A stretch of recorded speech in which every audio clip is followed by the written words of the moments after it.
This podcast contains content that is graphic in nature and mature language that may be unsuitable for children or young listeners. Listener discretion is advised. This podcast may also contain discussions of sensitive topics, including sexual assault, rape, and graphic violence. Listener discretion is advised as content may be triggering for some individuals. From the early 1990s to the mid-2000s, Baton Rouge, Louisiana was a dangerous place to be a woman. There were at least 2 active serial killers, and last episode we covered the other Baton Rouge serial killer. This week we will be discussing the Baton Rouge serial killer. We've spoke about him in at least 2 other episodes, and now we will have the opportunity to take a deep dive into this serial killer's murderous rampage that took quite a while to solve. Not only because of the random victims, but because the FBI profile, whom usually would be trusted implicitly, had them looking in the exact wrong direction. Join us now for another serial killer deep dive on today's episode of CenLAw.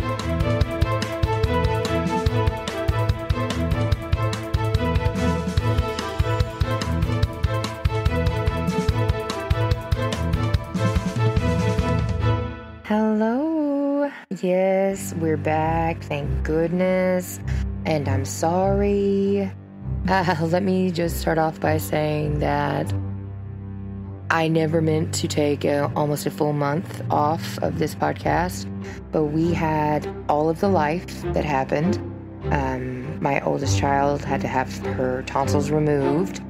We had many other life things that had to be taken care of and took priority. And then, we all pretty much at some point in the last month have had some kind of viral sinus respiratory infection or another.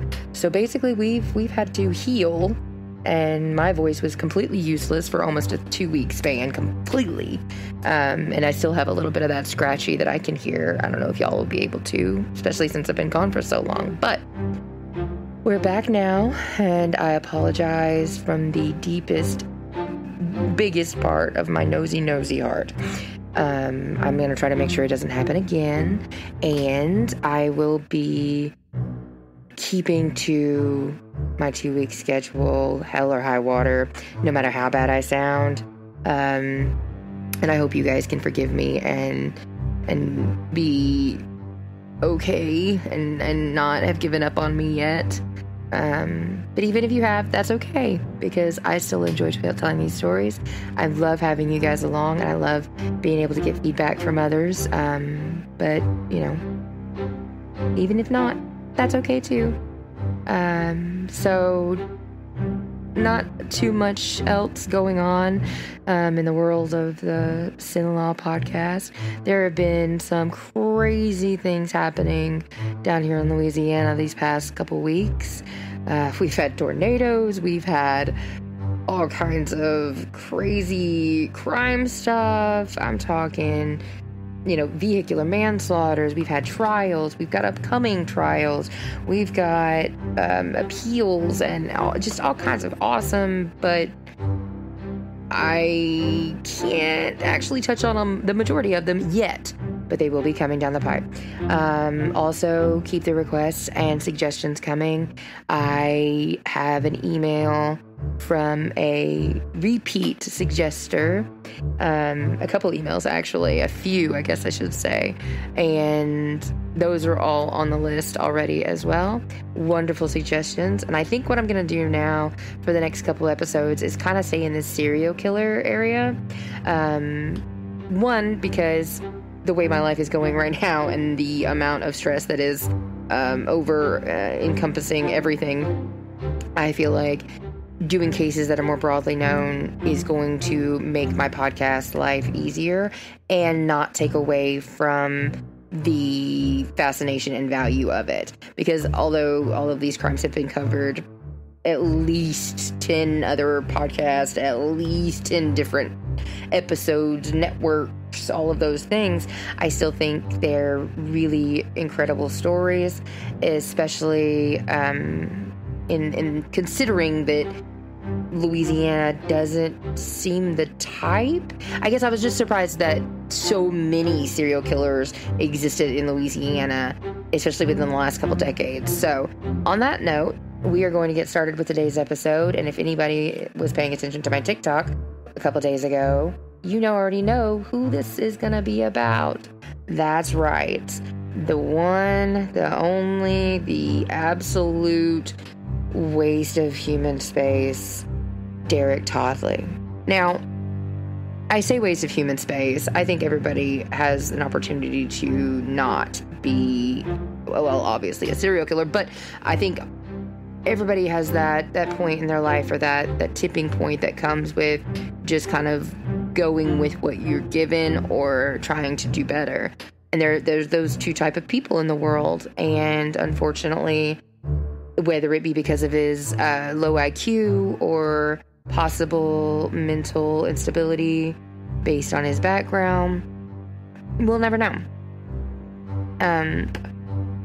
But this story is incredible. It spans across, 92 to 2004, so 12 years or so. And I say 92, and we'll get into that here in a minute, but everybody strap in, hold on to your butts. If this ends up being longer than it probably will be, so I'm going to plan on it being one episode, but if not, I will release them back to back, not week, but day, just because I've missed so much time here recently, and I feel like you guys deserve that. So, let's get into it. Y'all ready? All right. So Mr. Derek Todd Lee. He was born in November 5th of 1968. He was the second of 4 children, and he and his next youngest sibling, his sister, they were full siblings. The other 2 siblings in the home were half. So he and his sister were the only 2 from the same father. All of the other children were all born from different fathers. And from what I understand, his childhood was not completely horrific, I guess. Now, there were allegations of severe physical abuse when his mother remarried. She met a man named, I believe it was Coleman Barrow. Was that right? And she kind of looked the other way. Like, she knew that the abuse was happening, and she never did anything to stop it. So that kind of created that initial violence or aggression or aggravation or hatred towards women, because his mom just kind of stood by and let this abuse happen and never stood up for him. So as early as age 13, he was arrested. That was in November of 1981. He got arrested for burglary and vandalism of a local candy store called the Sweet Shop. And I did not mention, but now I will, he was born in St. Francisville, Louisiana. And he stayed in Louisiana, from what I can tell, pretty much his entire life. I don't think he ever moved outside of the state. And I don't think he actually spent any significant amount of time outside of the state until when they were trying to get a hold of him after they issued the arrest warrant. So in 81, he got arrested at age 13 for the burglary and vandalism. 3 years later, he was actually arrested as a suspect in the St. Francis attempted murder. Now, this stemmed from a fight that he had had with another teenager. And during the midst of the fight, he had pulled out a knife, and attempted to stab said teenager. And the only bad part about that was he must have done it in a way that it wasn't able to be proven. And so all that ever happened was they interrogated him and then let him go. So Fast forward another 4 years, 1988, he got arrested for an attempted burglary, which was eventually reduced to an unauthorized entry of an inhabited dwelling. And all of these things, he learned quite early in life that his good looks, his flashy, cute smile would go a long way, and that he was able to either talk his way out of, or flirt his way out of, or, charm, if one would go so far as to say as much, his way out of trouble. And he learned that early in life. So by age 20, after the unauthorized entry plea that literally got him probation, he ended up that same year, in September of 1988, he married his wife, Jackie Sims, and they had actually dated all through high school. They met when they were 13, and the reason they got along, it was kind of like, Jackie was kind of a loner. She was very smart, very proud, and, a very good student from everything that I could see, but she was very reserved. Like, she wasn't very outgoing. She didn't want to be around a lot of people, and so her and Lee actually got along really well. And by the age of 20, they ended up getting married. She was about 6 months younger than him, so there's 1920. And they got married in a place called Solitude, Louisiana. Now, when I read that, I was intrigued. It's like, what the hell is this place? Because, we have a lot of weird names in Louisiana, as most states do have their weird, off-the-wall, odd names. But, Solitude and Slaughter, those are both towns in Louisiana, and they're within a few miles of each other, right? So Solitude and Slaughter, and they're all down there in West Feliciana Parish. But the interesting little fun facts that I found out about Solitude, Louisiana, that town is only about 22 minutes, even though it's only 4.2 miles from Angola, the state penitentiary. 22 minutes, though, because it is nothing but gravel, back road BS to get out to Angola, which I get it. And there's only one lonely road in and one lonely road out. And the coolest thing, or the most interesting thing that I could find about Solitude, Louisiana, as of, a couple days ago, there is a place, a restaurant. It's called the Jungle Inn, and I will post pictures on TikTok. I'll probably do a video and include it on TikTok, and also put it on Twitter and on the website. But it's called the Jungle Inn, and they have the most drool-worthy menu. Okay, get this. 4 words. Ready? Loaded shrimp etouffee potato. Now, I don't know about y'all, but I am a potato fan. I love a potato. And when I saw that, my stomach immediately started to be like, wait, where is that? How far away are we? Let's get the directions. Just sounds absolutely amazing. Absolutely amazing. And you can get that topped with fried fish and fried shrimp. Are you kidding? But they're only open 3 days a week. They're open Thursday, Friday, and Saturday, 5 to 9 p.m. And I think Thursday and Friday, they're open 5 to 9. Saturday, they're only open 11 to 9:30. They're open 11 to 9:30. So, coolest thing about them, though, is they often and frequently, that's the same word. Anyway, they frequently deliver lunch as a catering order to Angola. Yeah. So, they call in their orders and they roll out there to the prison to deliver them food at the prison, which I thought was pretty interesting. There's also a place called Bailey's Bar and Grocery, or Bar and Grocery and Grill. Not sure, but literally there's nothing else out there. And the only other thing that I found of any significance is there's a plantation. It's called Solitude Plantation, and it was recognized as a historical monument or historical landmark back in, I want to say 97, 98. And it was registered privately. You have a hard time locating it. I think I found it, but I'm not really sure. They say that it's one of the very, very few houses that still have the Creole Gothic vibe, which I found fascinating. There are only so many of those type of plantations with that type of architecture in the entire state, like 4 or 5, I think is what it said, which is really cool. Don't know why anybody would build a plantation of such, like, essence in a place called Solitude, but there you have it. And like I said, it's about 19 miles from Slaughter. So I don't know why Lee and Jackie decided to get married there, but that's where it happened. That was in 1988. So again, within a couple months of that happening, about 6 months of that happening, at age 21, he got arrested again, and he pled guilty to trespassing. But he was only sentenced in the plea deal, he was sentenced to therapy. Like voluntary therapy. Like he had to show up. They let him go, and then, hey, yeah, come on back for therapy.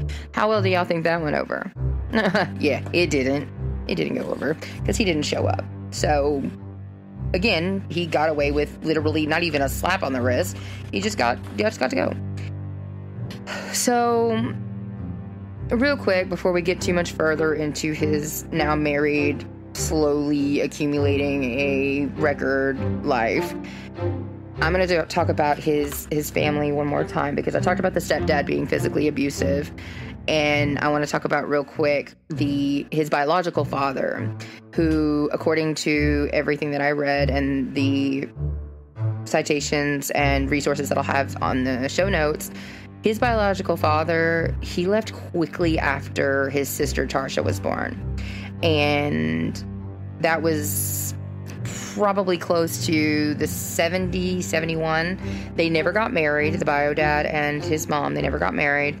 And he ended up going back to his first wife, and then divorced her, and there was a series of domestic violence that happened throughout both marriages, as well as in 1991, he actually was arrested for an attempted manslaughter of his second wife.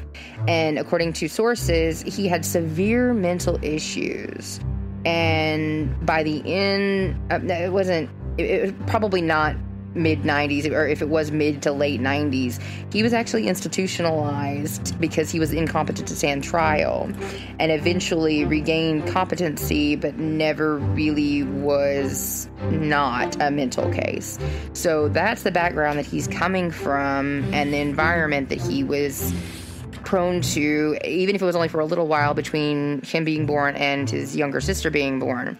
And as early as 9 years old, there were peeping Tom rumors that surrounded Lee. He was a little slow, according to everybody that knew him. He was in special ed. His IQ tested at the highest was a 91, but the normal range between 70 and 75. And his mom was only 17 when he was born, and that he was already her second child. They lived with their mom's mom, his grandmother, and you know, he was ridiculed and bullied a lot. He was still a thumbsucker while he was at school age, and he got made fun of a lot for that. He got picked on a lot, and he realized early the benefit of lying about things that he had done. So instead of, admitting things and taking responsibility for his actions, he just would never accept it, and he would never admit to it. So he learned that from a very, very early age. So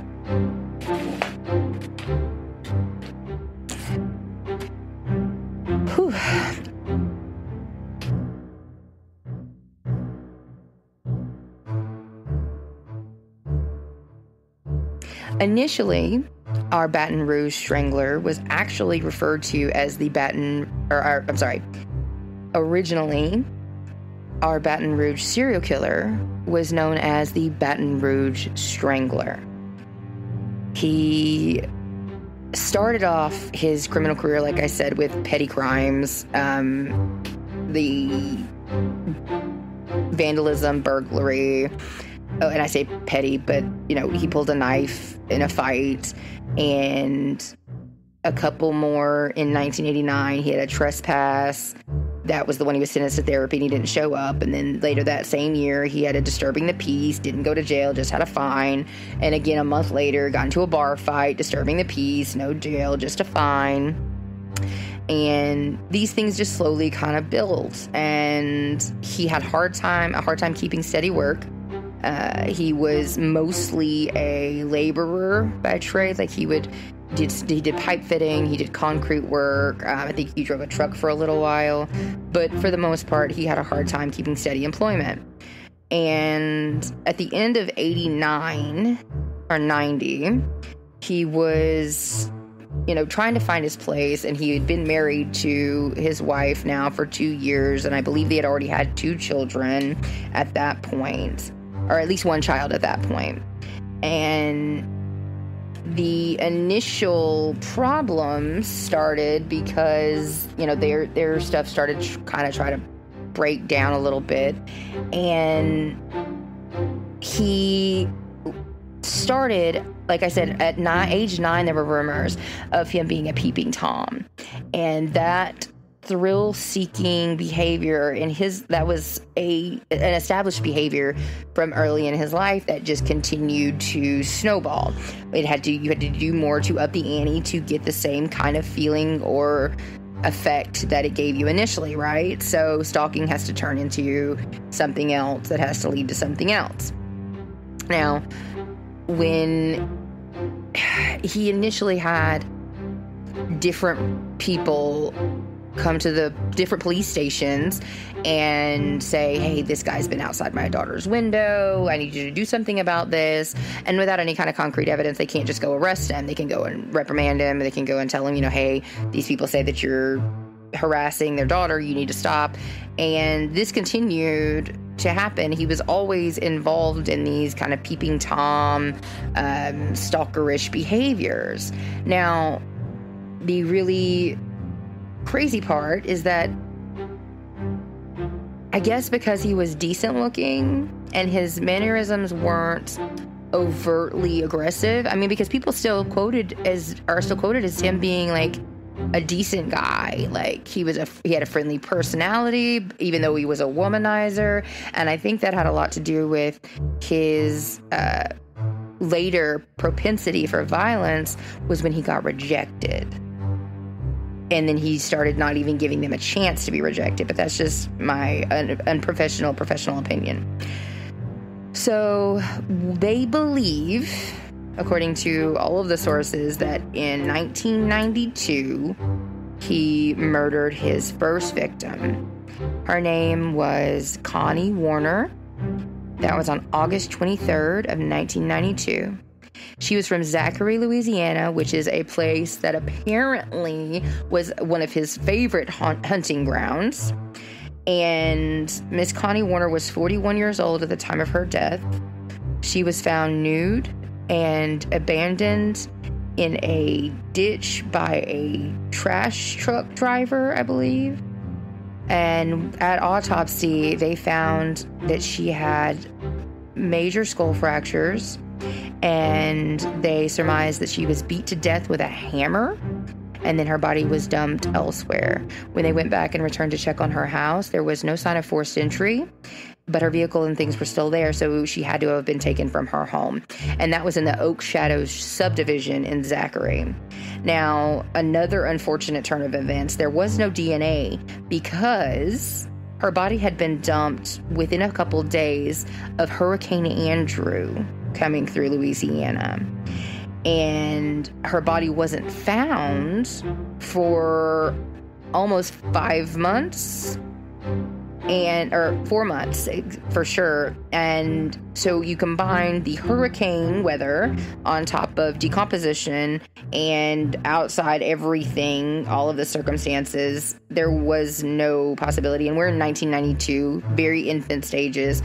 There was no DNA to collect. If there was, it was so minuscule they didn't figure they'd ever be able to use it. So they, excuse me, ended up putting that in the cold case shelf and leaving it for a while.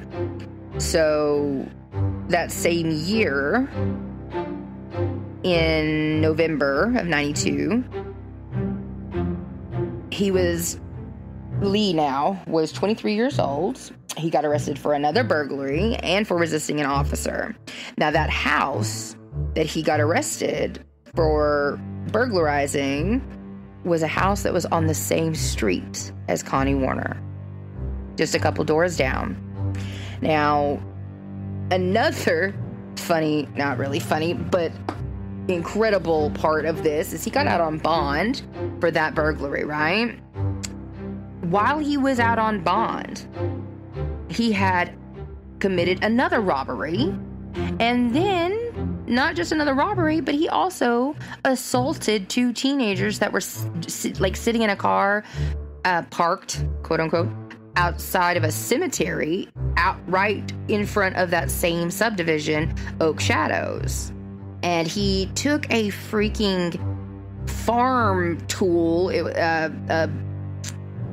like a long rake, basically, and beat them with it. Now, they both survived, permanently maimed and forever scarred mentally from this event, but they both survived. But this was all while he was on bail for another crime.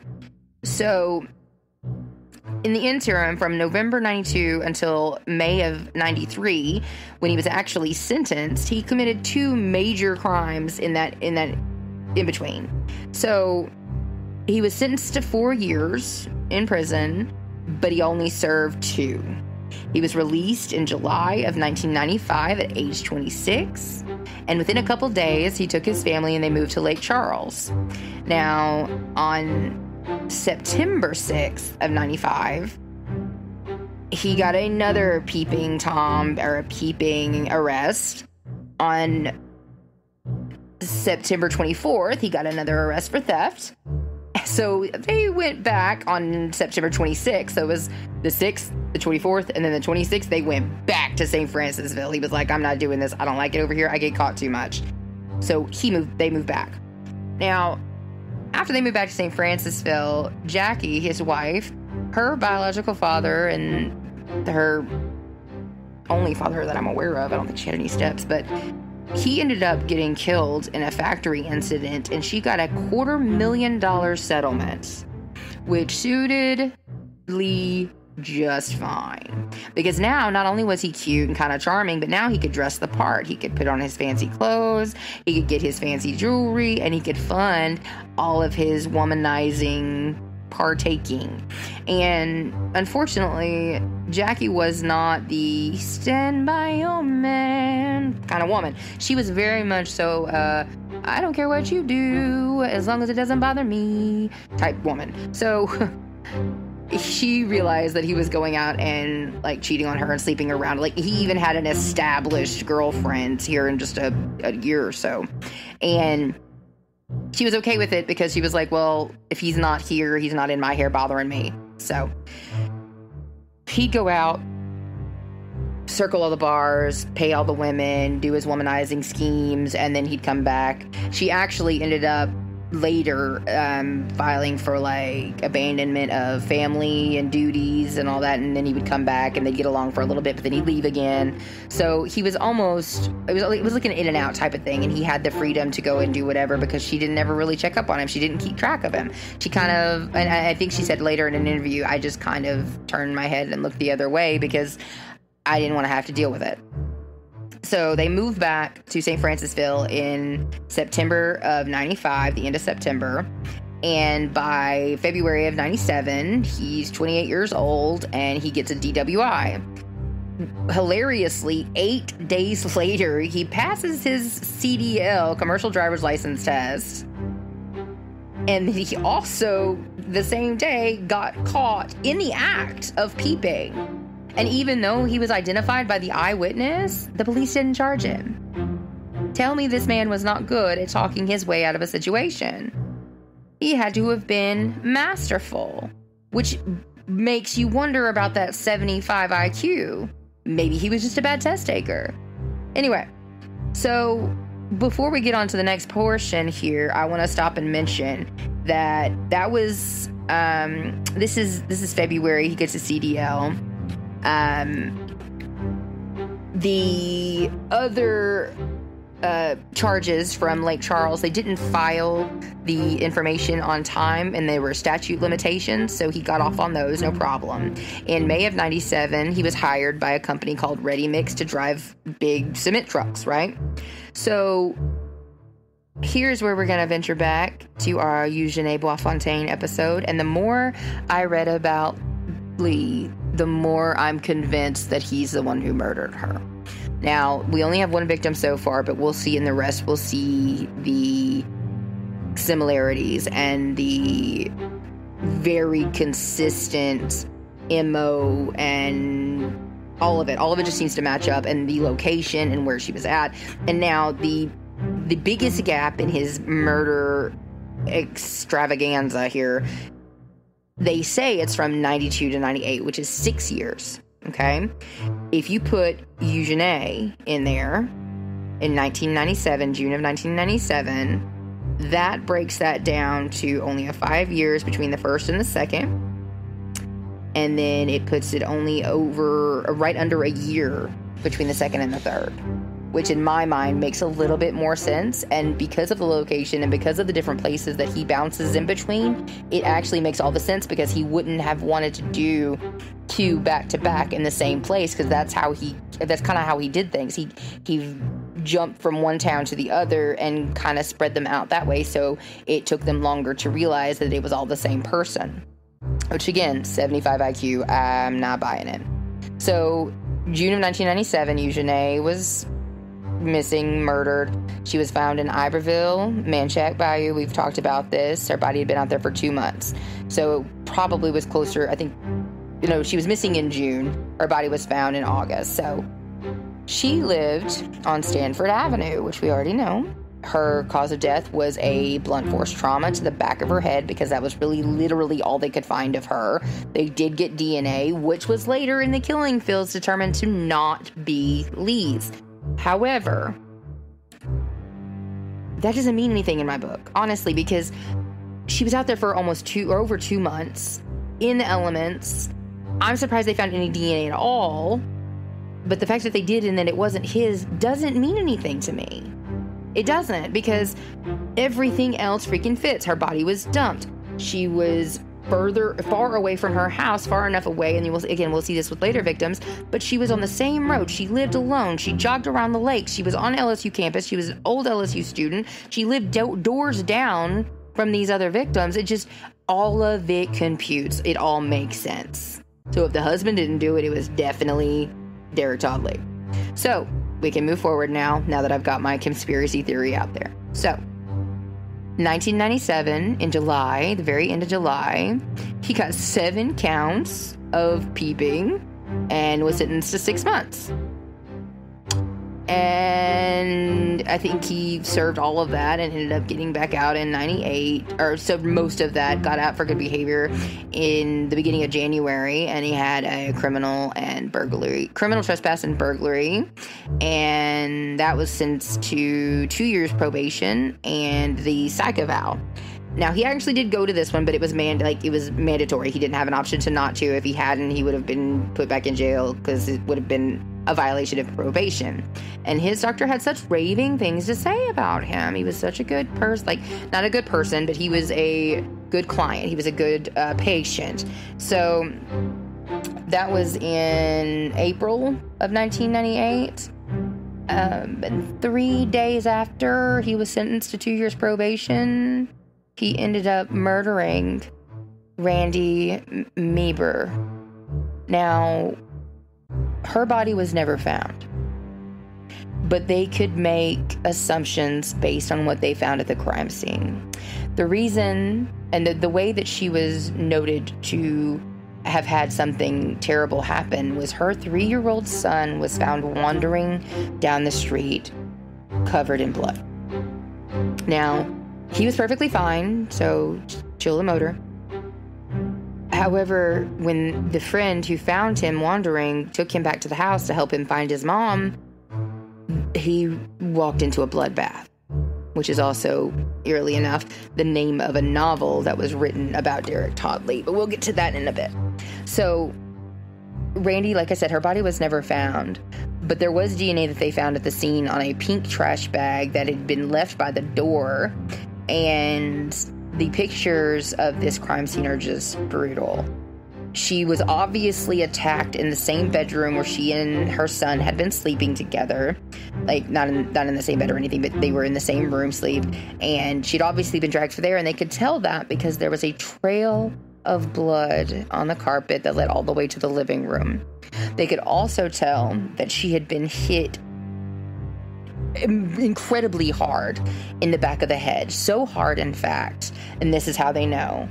And in the picture, you can see it for yourself. She was hit so hard that both of her contacts were knocked out of her head and onto the carpet. And they were still in the position where they had come out of her eyes onto the carpet. And guess where she lived, guys? Oak Shadows subdivision. Yes, spitting distance of Connie Warner's house. So, like I said, they did find DNA on one of the trash bags, but then they, saved it away, put it away, and saved it for later.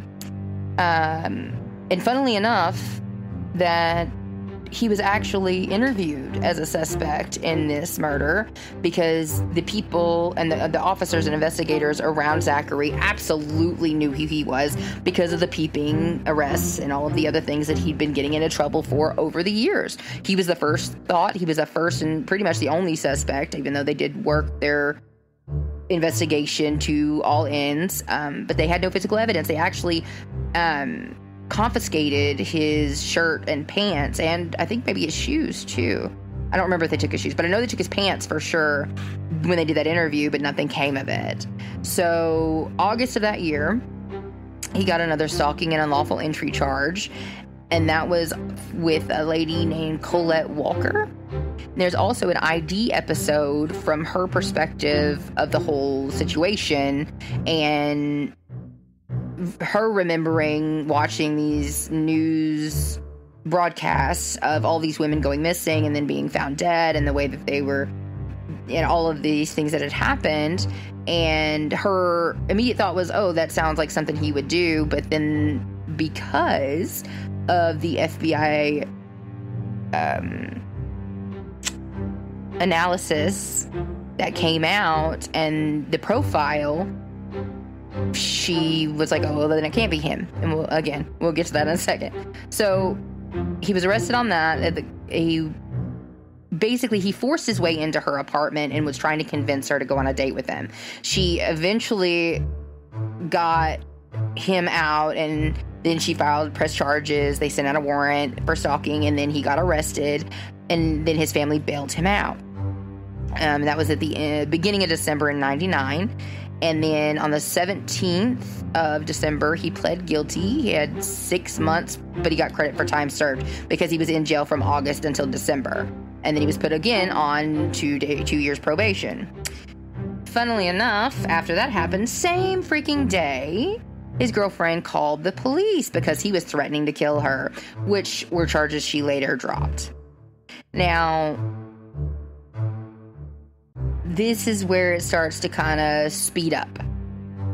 So far we have Connie Warner and Randy Muber that are both confirmed to have been victims, and I'm assuming it was Eugenie as well. So 2, maybe 3, before we ever get into the year 2000. Now, 2000 was pretty uneventful for him. He had probably had a couple of other little dingies here and there, and off jobs, in jobs, off jobs. And by 2001, September 24th, he had done it again. 41-year-old Gina Wilson Green, who also lived on, guess where she lived, guys? Stanford Avenue. And I've got an excellent map of the victims and the pinpoints, and I'll put that on the website as well as on Twitter.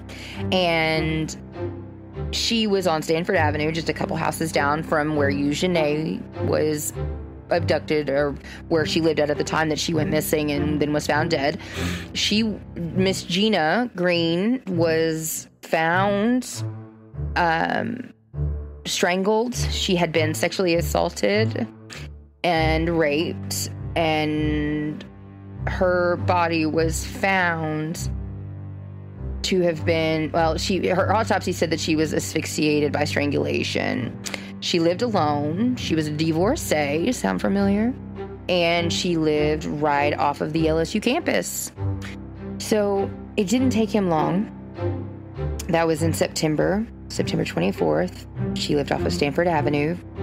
And then January 14th of 2002, Geraldine DeSoto, age 21, she lived off of Highway 1 in Baton Rouge. She was found dead in her apartment. She was hit over the head with a phone. She was stabbed 3 times, and her throat was cut from ear to ear. And if that wasn't bad enough, he stomped her body after she was already dead. So just vicious, taking out all of the anger and aggression.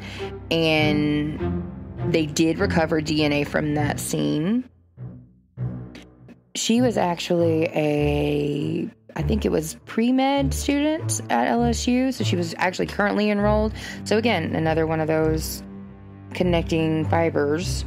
And I don't know if I mentioned this, but up until this point, and further on until we get to one of the last victims, they were all white women. But if you've noticed, the age ranges are crazy. So you've got 41-year-old, 41-year-old, 21-year-old. So Randy was 28, and you got Charlotte Murray Pace, the next victim. She was 21. Geraldine DeSoto was 21.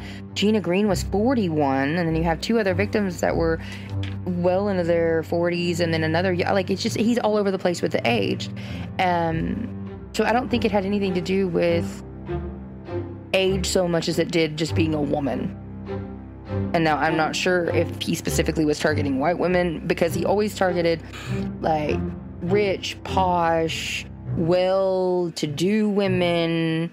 And I don't know if that was him, taking out the anger and aggression on somebody he thought would think they were better than him, maybe. I don't know. It's hard to know for sure because, psychos. But it's interesting because usually when you have serial killers, they stick to either a certain age group, or they stick to a certain race, or they stick to, there's something specific. But he was really just women. And the convenience or the frequent area, like the same locale. So they were in his comfort zone, I guess is a good way to put that. So speaking of Charlotte Murray Pace, she was a 21-year-old student that was living on Charlotte Avenue in South Baton Rouge. And one of her roommates came home to an actual massacre. Now, Charlotte was in excellent shape. She ran 3 or 4 times a week. She was 21 years old, prime of her life, and she was a fighter. If you know nothing else about her, everything points to her having fought to her very last breath. And we say that because this is the only victim of his that was just completely and utterly violated, mutilated, overkill, okay? And this is in the middle of his killing series, so it's weird, but it makes sense because if she was fighting him, then he would get more angry and more violent. So she was stabbed over 80 times with a flathead screwdriver.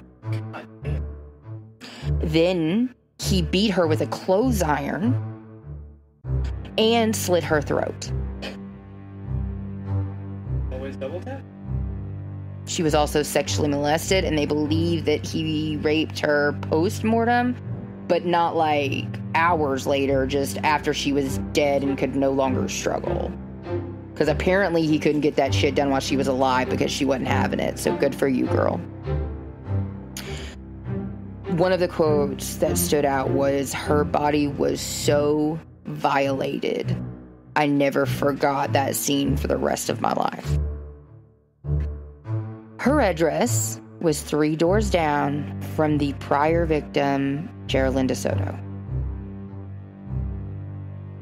And all of these are around the LSU lakes that, who was that? Oh yeah, Eugenie used to go jogging around where her ID and things were found under a light pole. But he didn't do that one. Let's see. DNA was also found at this scene, obviously, because that bad of a struggle, that much of a fight put up, you're going to lose things, and he did. DNA was found at that scene as well. And a footprint with like a 10 to 11 size shoe, a rolling tennis shoe. And I guess she pissed him off enough that he barely waited a month and a couple days to kill again.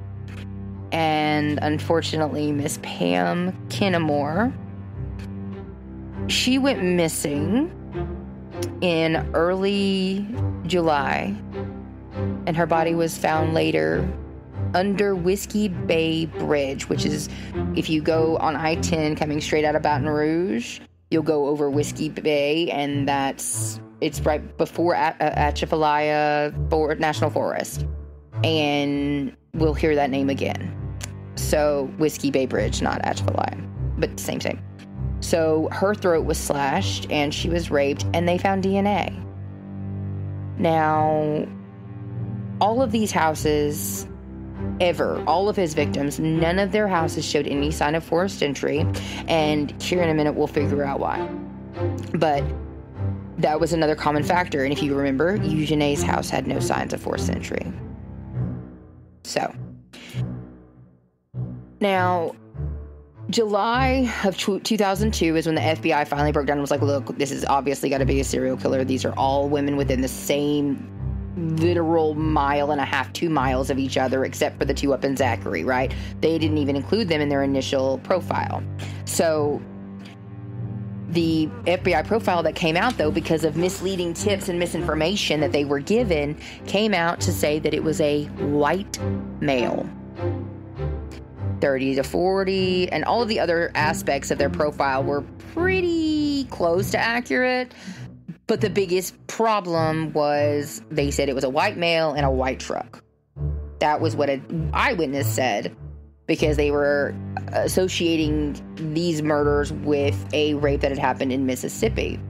Now, this was a massive misstep on the investigators' part, and they admitted as much later. But up to that point, the FBI criminal backgrounds and profiles that were created were pretty dead on, because, you know, it's not an exact science, but it's a psychological behavior that can be pretty well, you know, documented, and there's good reason behind it, good science behind it for the most part.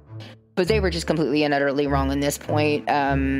And I think that had more to do with the eyewitnesses that they were taking as fact that were, in truth and honesty, had nothing to do with it. So it kind of gave Derek Todd Lee a free pass. However, it is funny, kind of funny to note, and not really funny, but I remember I told you at this time in Baton Rouge, there was at least 2, and I think 3 actually overlapped, of serial killers that overlapped at the same time in Baton Rouge. 2 of them were black, 1 of them was white, and the white guy, Sean Vincent Gillis, we covered last episode. So, I mean, so Derek Todd Lee, at this point, got kind of a free pass, like I said, because he's a black guy rolling around not in a white truck, and nobody's suspecting him, except for the people and the investigators up in Zachary, who have suspected him since Randy Meebrower died, murdered, because they never found her body, and he would never give up that information even after he was arrested. So now, that was in July of 2002 when they released the profile, and then in September 21st of 2002, this is when Trenisha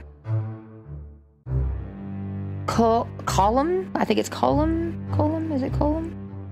She was a Marine. She was 23 years old, and she went missing on November 21st. Now, her body was later found nude, dumped in a wooded area of St. Landry, Her cause of death had been a bludgeoning.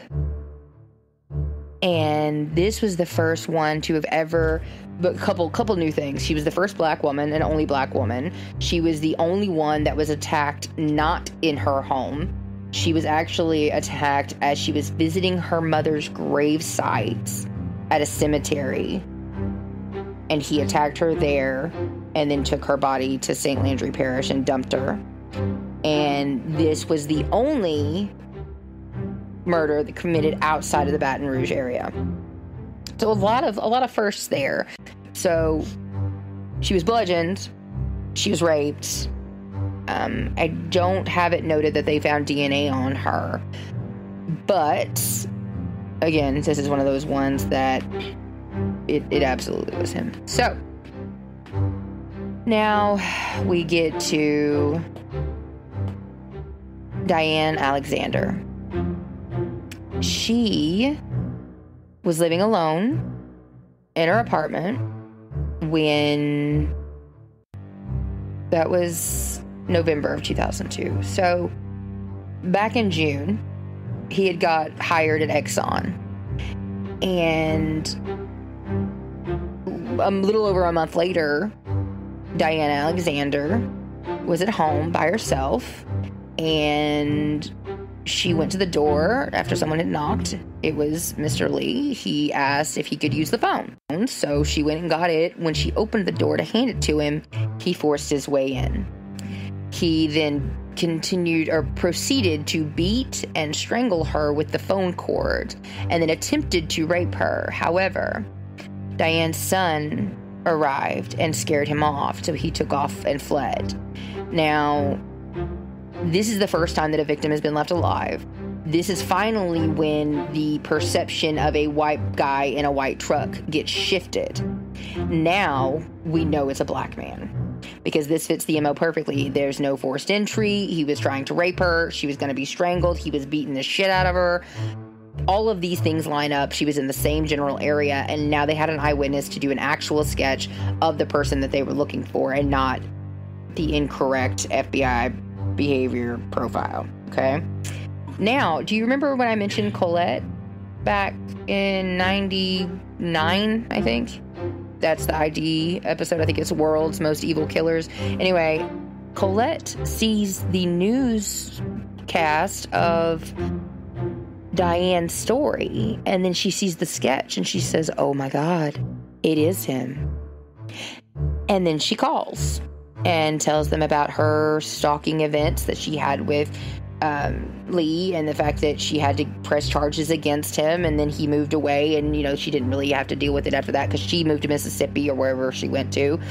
And this kind of came full circle because Colette had lived in the same area as Randy Meebauer up there in Zachary. So now they're finally tying all this shit together. Tranisha dies in November. She's murdered in November. And then in March of 2003, Carrie Lynn Yoder, a 26-year-old doctoral candidate at LSU, who also lived alone. She only lived a few miles from Gina Green and Charlotte Murray Pace. She went missing from her home and was found March 13th. Guess where she was? Whiskey Bay Bridge, within literal steps of where they had previously found, Pam Kinnemore back in July of 2002. And you see what I'm saying about him, like, skipping around? He goes from one place to another and kind of back and forth it, because in this instance, he murdered and dumped Pam Kinnemore in Whiskey Bay Bridge, and then he went back to Tranisha and dropped her in St. Landry Parish, and then when he murdered Yoder, he dropped her at Whiskey Bay Bridge. And, like, you see, he does this, like, back and forth kind of teeter-totter to where it doesn't, keep everything in one spot and make it easier to catch on. So again, I'm going to reiterate this. I don't believe the 75 IQ test. I think he was just a bad test taker, in my opinions. Especially when you look at the trial stuff here in a bit and the testing he did in that situation. So she had been beaten. Miss Carrie Lynn Yoder, 26. She had been beaten and strangled. She had fractured ribs and lacerated liver. She was also raped.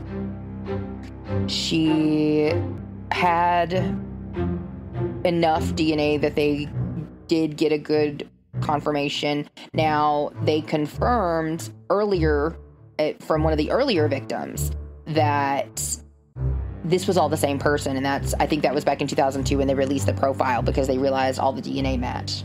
So once they did that and had all of that part of the puzzle put together, by the time Carrie Lynn Yoder was murdered in March of 2003, they were like, we gotta do something about this. And this was right after they had got the call from Colette. They got the sketch from Diane. So now they had a lot more to go with. And finally, they start talking to the investigators and Zachary, because from the very beginning when Randy had been murdered back in 97, 98, whatever it was, they kind of wrote them off and were like, let us do our investigation. We know how to do this better than you. And it kind of came full circle, and they had to come back and say, hey, you guys, you did it, because the Zachary investigators actually pulled old gumshoe investigator out, and with his just boots to the ground police work, he ended up putting these things together in a way that he ended up... Oh, okay, so I'm pretty sure he ended up getting a cup or something from Derek Todd Lee and asking for a subpoena to be able to get his actual DNA. And that's how they eventually came to request his DNA. And oddly enough, wouldn't you know, it turned out to be a match to all of these women and to Diane. And then she confirmed him in a photo lineup, but all of that was irrelevant. They had DNA. And also, oddly enough, the same day that he gave his DNA sample to the Zachary police investigators, his wife pulled both their children out of school and told everybody they were going to live with family in Los Angeles. Except they didn't. They actually went to Illinois, I believe, first. By the time they got the confirmation on May 25th of 2003 that the DNA was a match, and they realized that they knew exactly who the Baton Rouge serial killer was, now they couldn't find him. And I believe he skipped town, went to Illinois first, and then he went to another part of the country where his family was. And like I said, I think this was probably the first time he ever actually went anywhere outside of Louisiana, because I mean, like, he had family in other places he probably visited, but like any length of time, he majority of the time he just spent his life in Louisiana. And he ended up in Atlanta. And the reason they found this out, you remember how I told you he had girlfriends and stuff earlier? Well, he had one steady girlfriend. Her name was Cassandra. He ended up actually having a child with her that he gave his name to. His name was Diedrich, I believe, Derrick Lee. And that was the most steady girlfriend he had outside of his wife relationship. They had gone back and forth, and she actually had called the police on him a few times and always dropped the charges, of course. But she was standing in her home when the police were executing a search warrant on her house that she had been sharing with Lee. And on May 26th, while they were doing this, Lee called her. And when he called, the police were present, looked over her shoulder, saw the area code was from an Atlanta area code. They told the Atlanta police, and they picked him up that same day, or within that same 24 hours, right? Now, everybody could take a big deep breath and sigh of relief that the serial killer of Baton Rouge was caught. except unfortunately they still had 2 more out there, but they hadn't put that part together quite yet. Although Sean Vincent Gillis, and I did mention this in my episode last, he actually was taking note and collecting newspaper clippings of Derek Todd Lee and everything that happened, and he felt like it was a competition and he had to one-up him when he realized that Derek had killed one more, or Lee had killed one more person than he had to go out and commit another murder. Yeah, that's what we're dealing with here. So May 27th of 2003, Derek Todd Lee was arrested. He didn't fight extradition, so he was pretty quickly transferred back to Louisiana. He already had enough of his fill of being outside of the boot. He was ready to go back. Now, this all happened pretty quickly. He never talked. He never admitted to anything. Like I said, from early childhood, you realize, like, deny till you die was his way to go. Unfortunately, he didn't manage to talk. Well, unfortunately for him, he didn't manage to talk his way out of these charges, though, like he seemed to do his entire freaking life. For whatever reason, they just wouldn't let these ones go. Now, in cases of serial killers, and you'll see this in a lot of cases, especially when it comes to trials and the prosecutors and what they decide to actually charge and try. Because logically, it makes the most sense to go with what you have the strongest chance of winning. It makes the most sense. Obviously, you're not going to go in there with the flimsy circumstantial case when you have a rock-solid DNA, dang near eyewitness case. Instead, like if that's the options that you have, you're going to go with the strong case. You're not going to lead with the flimsy case, right? So that's what they did. And in his case, Derek Todd Lee's the strongest case they had against him was Geraldine DeSoto. And her murder trial started in August, and that was August 5th of 2004. It lasted for 4 days, and then the prosecution rested. And that was after Derek Todd Lee's son identified the boots that they had matched to the footprints from outside of her house. And on August 10th of 2004, the jury came back after 2 hours and found him guilty of second-degree murder. I know you're asking, like, oh, well, why didn't they first do it? Well, because that's the evidence that they had. And they were good with that for that case. Now, second-degree murder comes with an automatic life without parole sentence. We know this with the LWOP. We've been around long enough, or you guys hopefully have listened to enough of my episodes to know second-degree murder, automatic life without parole, probation, or suspension of sentence. No benefits. And swiftly thereafter, within the month, actually less than a month, on September 13th of the same year, 2004, the murder trial of Charlotte Murray Pace started. And this one took a lot longer.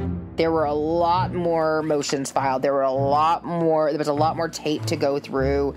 They asked for change of venue. They asked for change of everything. They wanted people recused. I mean, they pulled out all the stops. Now, the first day of so the jury selection was completed on September 29th. Okay. The first day of actual proceedings started October 4th. There were over 100 pictures of the crime scene and of Charlotte's body. So, a lot of time. 100 pictures. Okay? Now, on the 11th of October, we started on the 4th, remember? 11th of October, Diane Alexander, the only surviving victim of the attacks, like Colette had been a stalking victim, but not any actual assault, but she got on the stand and she looked him in the eye and she testified, that is the man who beat me, tried to rape me, and would have killed me if my son had not showed up. And on the 12th of October, the jury, after 93 minutes, found him guilty of first-degree murder and recommended the death sentence. Now, you have a whole other trial when the death sentence is an option, because your sentencing is one thing. It's outside of the actual trial, which is also why they have to take at least a 24 to 48 hour break. I don't remember right this second which one it is, but I think it's 48. But either way, you have to have a cooling down time for the jury and the judge to be able to come back before they have actual sentencing. Now, the jury recommended the death sentence. The defense was trying their dangest to argue, well, look at his mental health, look at all of these, his IQ is too low, and this is an actual statute. You can't prosecute someone and have them serve and their sentence be the death penalty if their IQ is below the average for a non-handicapped person. So you have to be at a normal IQ level to be able to be eligible for the death penalty. However, they were able to use his ability to function in intense, highly complex job positions. And this was about like the layouts and blueprints and the integral parts and schematics of the different jobs, as well as passing his commercial driver's license test. So good for you, buddy, but it came back to bite him in the ass because it proved that even though his IQ testing, during the trial, his testing rates for the IQ were at like 40, 41, and 45, where he was testing at 70 to 75 and 91 at his highest in his youth. Now, we do get dumber to a certain point, but he is still literally only 35, 36 at this point. He has not begun his downward descent into not remembering things. So he should have been testing either at the same level or maybe, within a 5 or 6 point buffer on either side. But he was testing in the 40s, which is obviously below the special line. And the prosecution argued so well and had all these other proving evidence, it's not mitigating factors, it's the other one, primitating, I don't know. Anyway, they could show that he did have a higher level of thinking, of complex understanding, and knew everything that he was doing and was eligible for the death sentence, and the judge agreed. And on December 11th, at age 36, Derek Todd Lee was formally sentenced to death. Now, after this, things kind of slowly wind down and are a little bit anticlimactic. He was sent off to Angola, which was the same place that he had been, committing these crimes and abducting these women within miles of in Zachary, because Zachary was maybe about 35, 40 minutes from Angola. And they shipped him out, and he kept him over there, and that's where he stayed. And they thought about doing other trials for these other people, but you've already got a death sentence. You don't need to do it again. And actually, there was no trial for Tranisha, and they kind of understood that. Diane, for her charges, actually requested in February of 2005, she requested that they dismiss hers. She said that she didn't want those hanging over her head. She didn't want to have to go through all of that. She'd already faced him in court. She had done what she needed to do for her own closure and just wanted to move on with her life. And they agreed. They dropped the charges. They dismissed them. In May of 2005, at the end of May, he filed an appeal. They requested a new trial. All of those requests were denied. His appeal was affirmed, and he stayed his happy ass in jail. Now, there was a mandatory review by the Supreme Court, as is the case with all death sentences. And they came back and said, nah, dude, you staying in jail. So here's an interesting fact and thing. So back when these were still occurring, these murders were still happening, Crime Stoppers had put up billboards. I mean, like, there were things everywhere. Call us if you see anything, let us know. If you provide the tip that leads to the arrest of this person committing these crimes, I think it was a $10,000 reward. And in March of 2006, Diane Alexander, the surviving victim of Derek Todd Lee, she sued Crime Stoppers because they refused to give her the reward because they said she was not eligible. Now, get this. The reason that she wasn't eligible was because she didn't report the tip, or she didn't allege who it was until after August of, what year was it? Basically they're saying that she didn't make it within the timeline. That they was supposed to only have a time limit. You could only, if you reported it before this date, then you would have got the reward. Let me see here. I gotta find it now. It's gonna piss me off.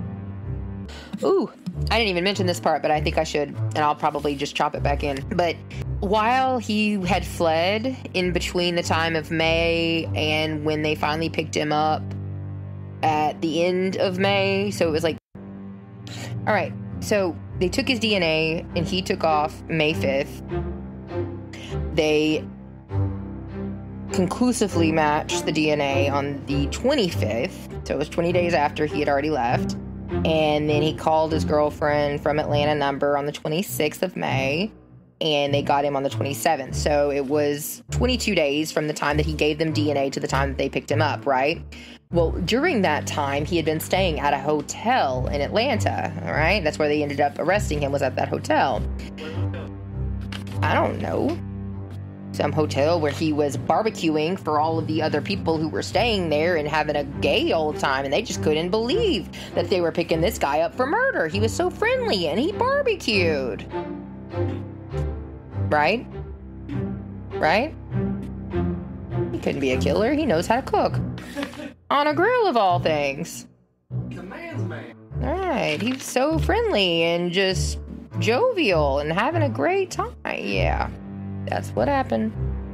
Grilling on a barbecue for the people at the hotel. Having a good time. Yeah.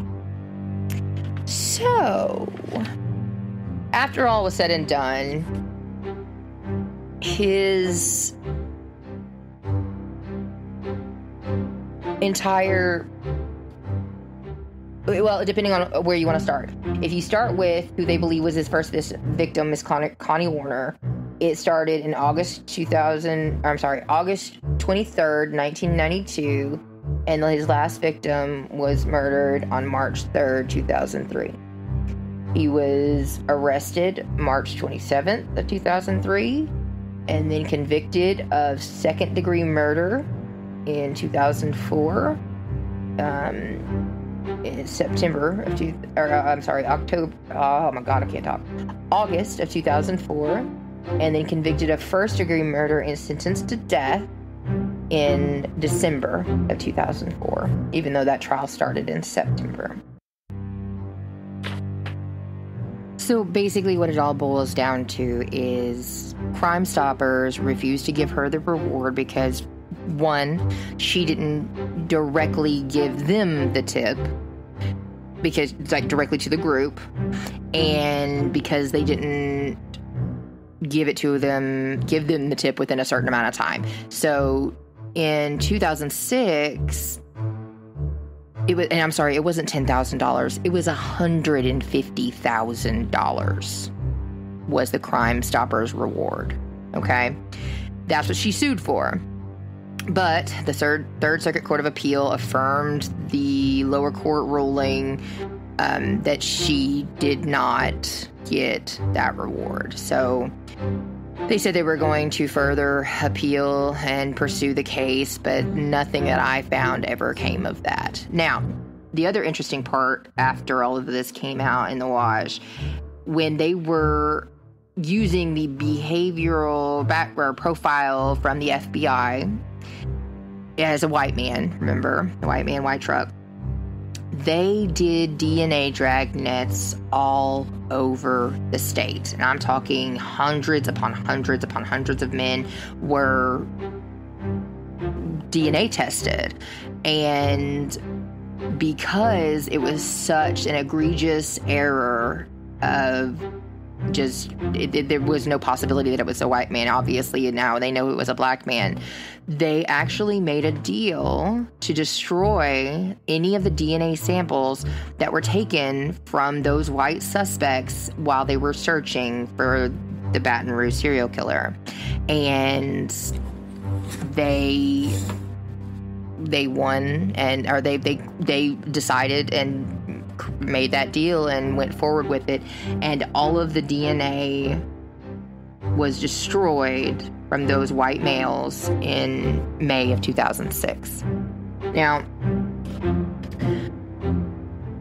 I'm sorry, it was approved in June, and it was destroyed later that month.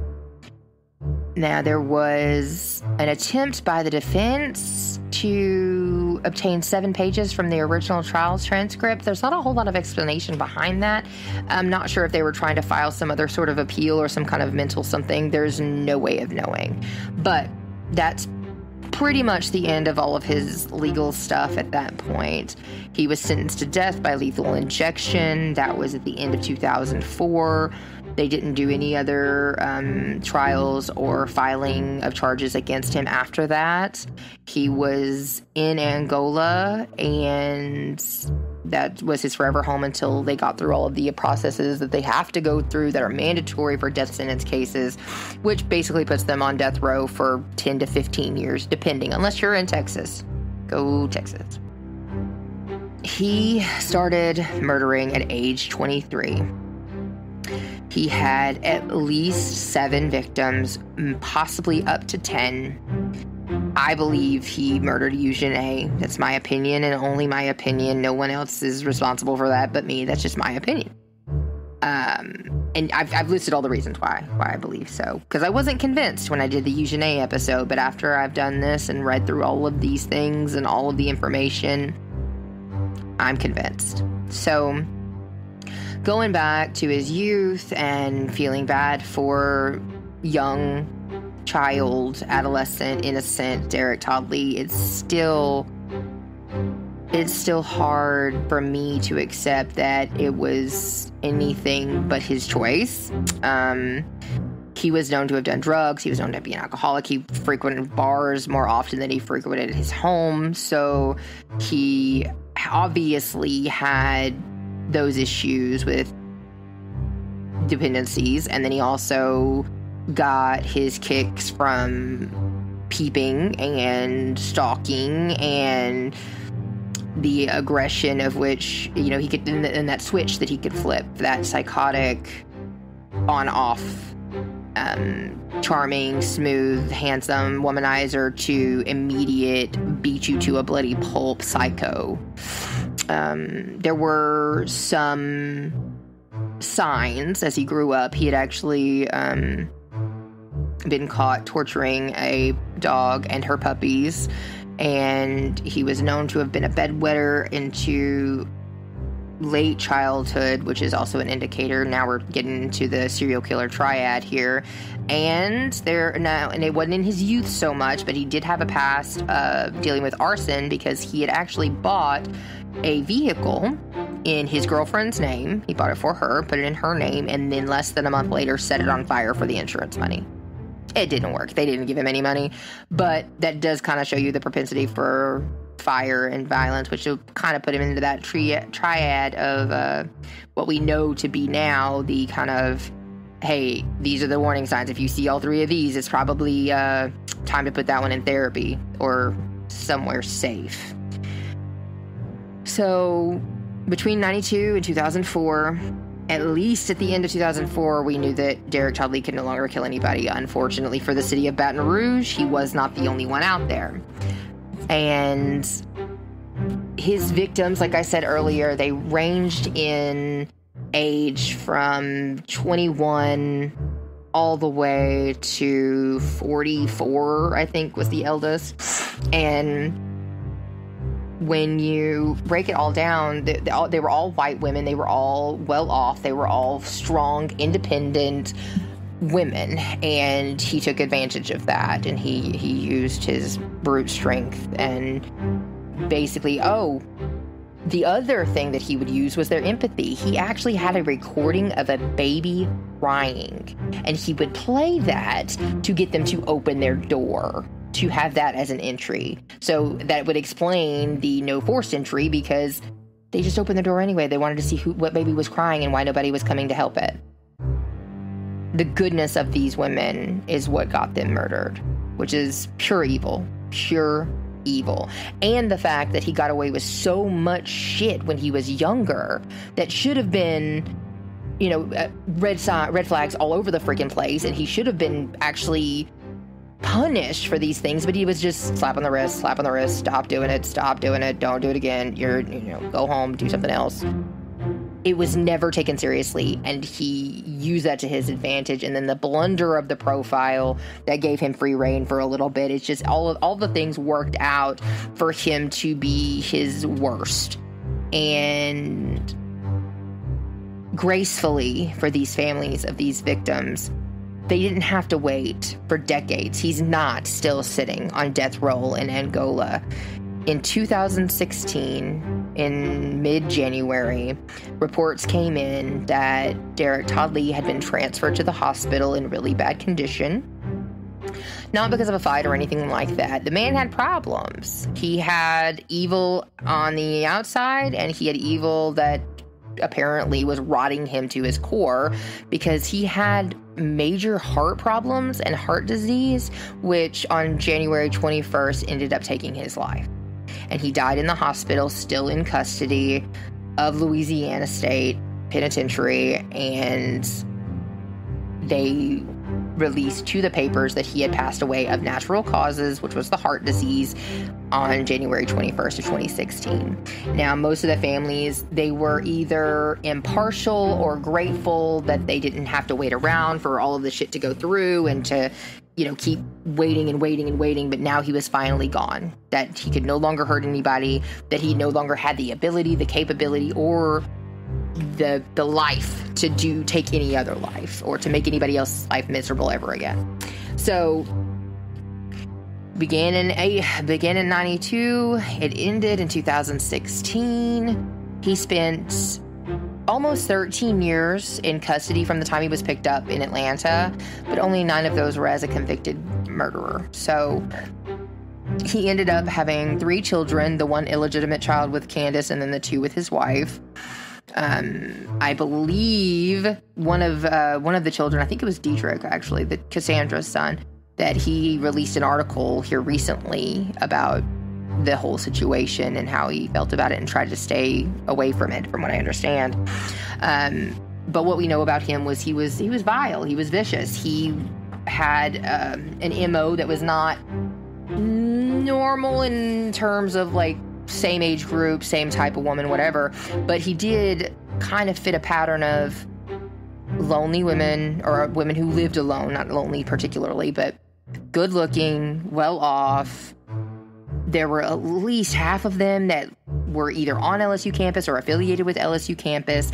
The map that y'all post up there, all of these women either lived next to each other or had lived next to each other. In fact, I believe it was Charlotte. She had literally just moved 2 days before she was murdered, and she had only lived in that house for 2 days and had moved from Stanford Avenue. So, I mean, this was obviously his preying grounds. This is where he went to find his victims, because that was his comfort place. That was his comfort zone. That, and in Zachary in Oak Shadows subdivision, and he bounced back and forth between the two, and that's why it got stretched out as far as it did, between the bad FBI profile, between the incommunication, and just, not really knowing how to deal with it. And then on top of that, you also still have these other murders that are happening. I think it was something like 63 women from 90 to 2008 or 9, 60-something women that had been brutally murdered, that had similar characteristics. Like, you've got to be kidding me. I would have moved. I would have made my family move. There was no way you would have been able to convince me to stay my ass in Baton Rouge in late 90s, early 2000s, period. Not a chance. So that is the unfortunate, horrible disturbing case of Derek Todd Lee, the Baton Rouge serial killer. I thank you all for listening. I thank you for hanging out with me. And I cut down as much as I could without losing any of the content. So I super duper appreciate you guys listening and coming back and still being a part of this incredible, awesome journey with me to telling these stories and being able to share those with people that can appreciate them and give me the feedback and be able to be the crime nerds that we are. So I love you all. I appreciate you all. If you have any thoughts, suggestions, comments, questions, concerns, shoot me an email. You can check out all of the sources listed in the episode notes below. And you check out our socials. I've got a Patreon. I've got a website, TikTok, Twitter, or just drop me a line in an email. I love hearing from you guys. Thank you so much. I can't say it enough. And I will see you guys next time. Take care out there. This has been an Elf Audio production.